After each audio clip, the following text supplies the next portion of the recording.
Welcome to the UFC 314 prop drop, talking about every single fight briefly and just giving my thoughts in terms of a prop perspective on what I like for either side and which spot that I'm leaning on the most. And then we end it off with my top 3 favorite props for the card, as well as a long shot for you guys to sprinkle a little bit of cash on.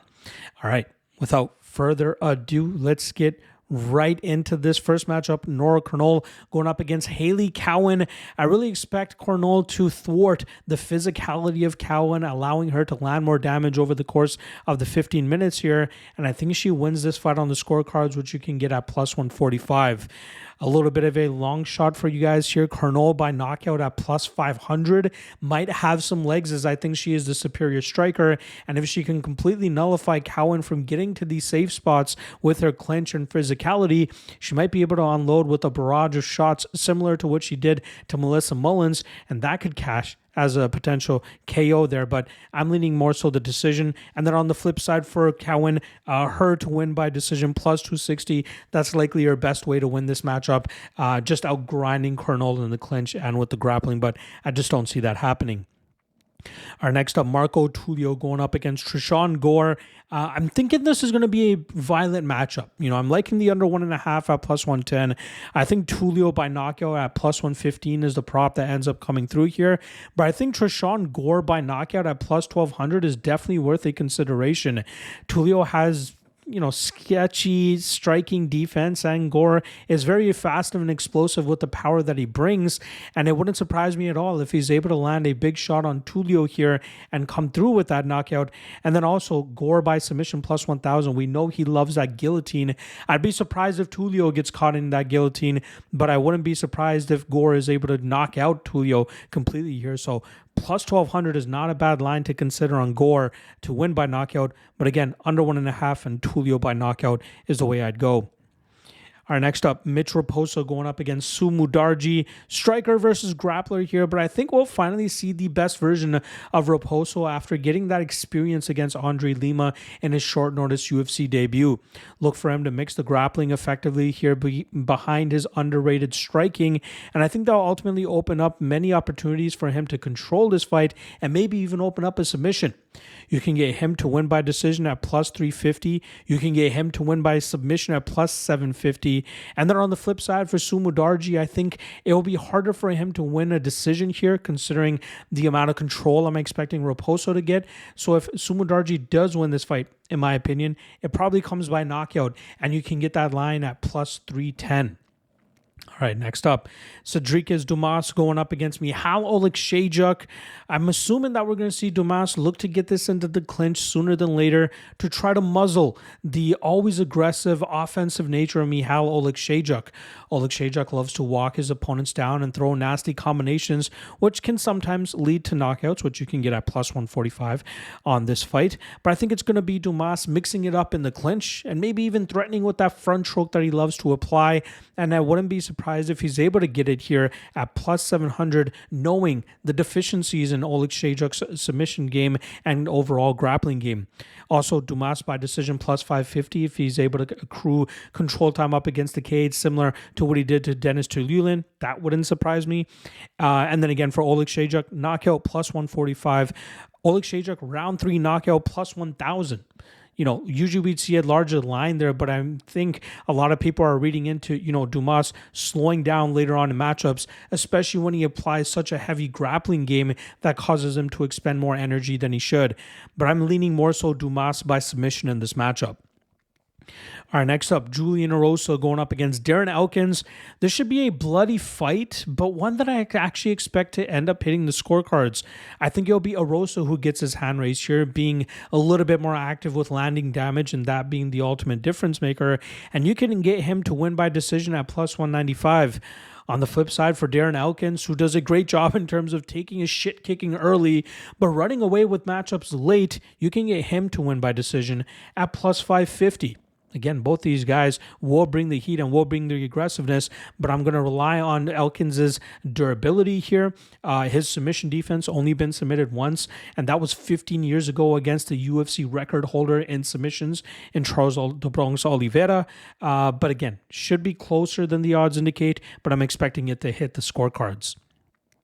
Our next up, Chase Hooper going up against Jim Miller. Some of these lines kind of surprising here. So a lot of people, or at least the odds makers, believe that Hooper is going to go out there and submit Jim Miller very quickly here, which you can get at minus 105. But I think we'll see a little bit more fight from Miller. I'll kind of be surprised if he actually ends up getting choked out here, but I do think Hooper can at least enjoy more control time, land more damage, and even win this fight on the scorecards, which you can get at plus 240.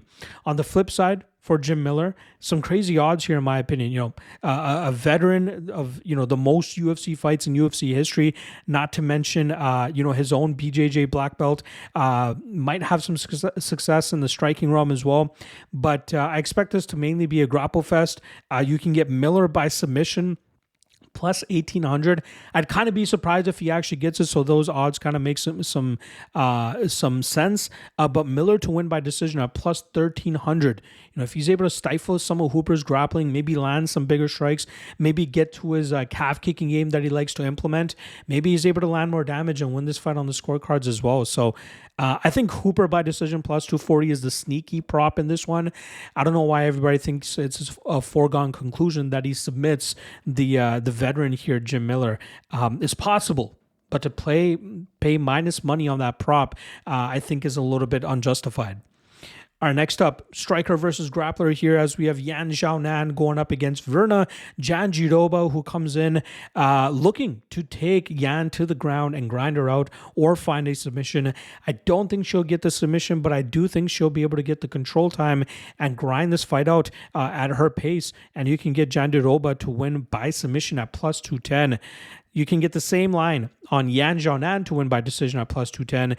Kind of makes sense. You know, either Yan just outstrikes her and wins this fight on the scorecards. She's not a big finisher outside of that Jessica Andrade knockout win that she had. And then Jandiroba, again, more position over submission. And I'd kind of be surprised if Yan gives up a submission in the spot. So I'm going Jandiroba by decision at plus 210.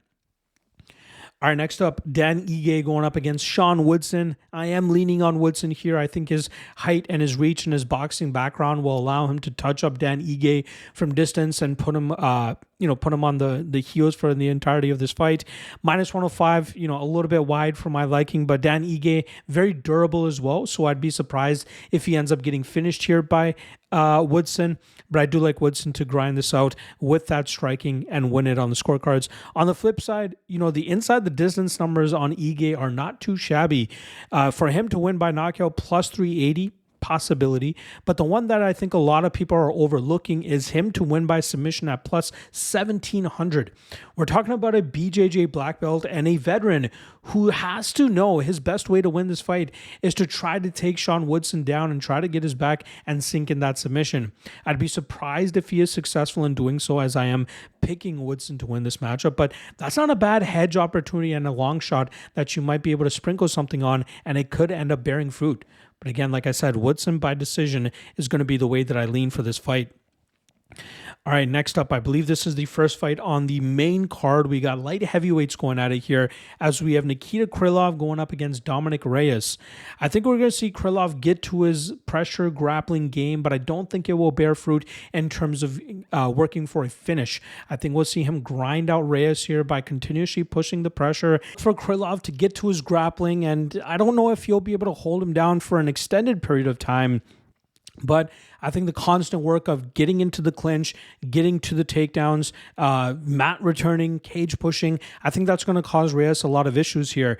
Reyes might be able to snipe him. That's absolutely possible. But I think Krylov wins this fight on the scorecards. You can get that prop at plus 330. And then on the flip side for Reyes, you know, Krylov might make some mistakes in the grappling realm, or sorry, the striking realm as he's trying to close that distance. And that could open up a knockout opportunity for Reyes, which you can currently get at plus 410. All right, next up, Gene Silva going up against Bryce Mitchell. A lot of talk on this fight, whether Silva is going to be able to keep this fight standing or if Bryce Mitchell can get to his patented grappling approach and grind Silva out. I tend to lean with the former rather than the latter, and I think that's more so due to my belief that Silva is going to be a lot harder to hold down than people are expecting. You know, there's a lot of people talking about the Jourdain fight and how Jourdain was able to land a few takedowns, but I don't think that Mitchell will be able to hold him down long enough. And I think that the discrepancy in skill and threat is far wider in the striking realm than it is in the grappling realm. Thus, I don't mind taking a shot on Silva by knockout at plus 125 because I don't think Mitchell has much to offer in the striking realm, almost at all. I think Silva can kind of just utilize his speed, his explosivity, and then eventually find that big shot to put Mitchell away. On the flip side for Mitchell, I don't think Mitchell will submit Silva. I think if he wins, it's probably just a ton of grappling and control time, and it probably ends up coming on the scorecards at plus 430. But I'm more confident in Silva than it seems as most people are. I can understand why people are taking the big underdog shot on Mitchell and why the line has dropped as much as it has. But I think this is going to be one of those spots where, trying to get that value per se will end up, bearing no fruit for them here. All right, next up, very excited for this one as we have the UFC debut of Bellator legend Patricio Pitbull taking on Yair Rodriguez. I believe this fight's going to, have some big moments that could potentially produce a finish. I'm liking the under 2.5 at plus 130 as I think that one of these guys will eventually find that big shot. And I think it's ultimately going to be the Mexican, Yair Rodriguez, who lands that big shot down the pipe, utilizing his speed, his range management, and his just his pinpoint accuracy. I think he'll be able to counter Pitbull here and eventually put him away. You can see the deteriorating durability of Pitbull over his last couple of fights, and I think it's absolutely possible that Rodriguez can chin him here. You can get Rodriguez to win by knockout at plus 340, and then on the flip side for Pitbull to land his big power, which is absolutely possible, you can get that at Pitbull by knockout at plus 700, but I'm leaning the Mexican and the under more than anything. All right, 5-round co-main event here as we have former title challenger Michael Chandler taking on a rising contender Paddy Pimblett. Going into starting this matchup, I really expect it to be on the Chandler side, and you can get Chandler by knockout at plus 290. And then on the flip side, I'm thinking Pimblett's going to try to get to his grappling, where he is often a very strong and physical fighter. I think that he can get those positions against Chandler here to grind him out. It's going to be hard to do so, but being that pestering striker that he is, that forced the takedown attempt out of Bobby Green the way that he did to sink in that choke, absolutely possible. You can do that here against Chandler. But I think that, I understand why the odds are wide here, but I think Pimblett will struggle to finish Chandler, and I think this ends up hitting the scorecards, and I think we'll see Pimblett getting enough control time to get the win. You can get Pimblett to win by decision at plus 950. Again, the odds are wide for a reason, and we don't often see Pimblett go 5 rounds, but this might be the first time where he can muzzle the aggressive approach of Chandler. Another spot for Pimblett by submission plus 250. Seeing Chandler's improved submission defense against Charles Oliveira does not make me as confident in that prop, but just something to obviously note. And then for Chandler to win by knockout plus 290, that's absolutely a possibility as well, especially if he can stop the takedowns and stop the grinding of Pimblett here. All right, that brings us to our featherweight headliner here as Alexander Volkanovski and Diego Lopes vie for the vacant featherweight title here. I love me some Volk. I really think a lot of people are writing him off unnecessarily here.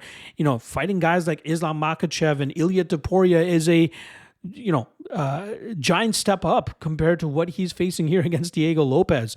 Lopes is not nearly as good as those guys. And even though this current streak that he's on makes him look pretty damn good, this is a giant step up from Brian Ortega to Alexander Volkanovski for Lopes.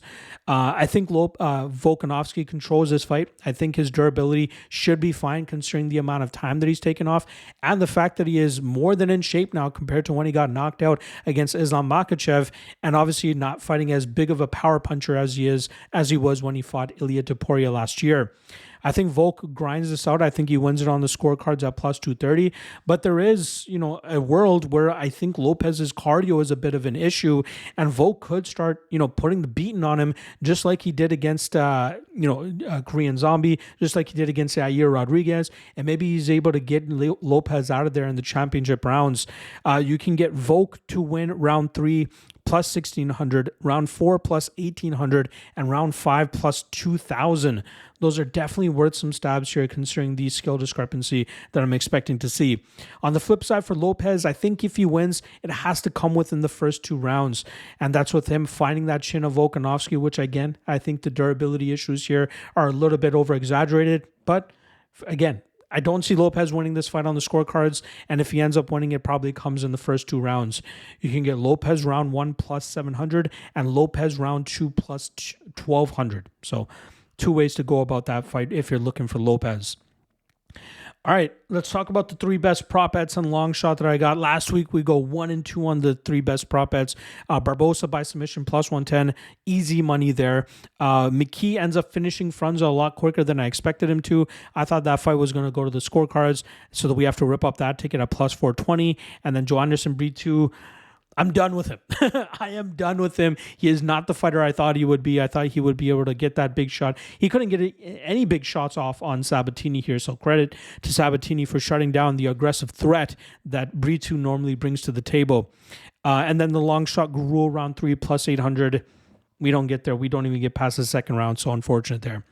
All right, the 3 best prop bets that I have for this weekend's UFC 314 card are Verna Jandiroba by decision plus 210, Gene Silva by knockout plus 125, Yair Rodriguez by knockout plus 340, and then the long shot. I like to go 4 digits, but I'm kind of liking this one as it is on the cusp of being considered a long shot in my eyes.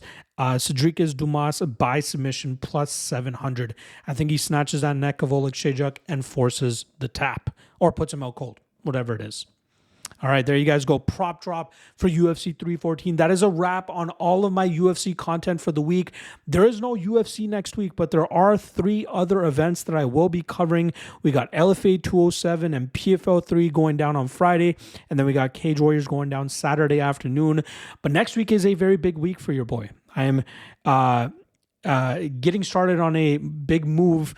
So thankfully there is no UFC event next week that I don't have to work as hard. But I will still have my written breakdowns on my Lock of the Night Patreon page. And then eventually we'll have those YouTube videos out for you guys on Wednesday and Thursday of next week for those cards. But it'll likely only be audio as I set up my new studio and try to get things going over at the new place. So we'll be very busy next week. But I'll still get out the content for those regional shows and PFL as I normally do. All right, good luck on all your action this weekend, folks. Hopefully you guys are able to kill PFL and LFA, which go down this evening. And then hopefully we end up killing UFC the next day as well. Appreciate the love and support. Drop a comment, drop a subscribe, drop a like, and I'll see you guys again sometime next week to break down those regional shows that I just talked about. See you guys then. Peace.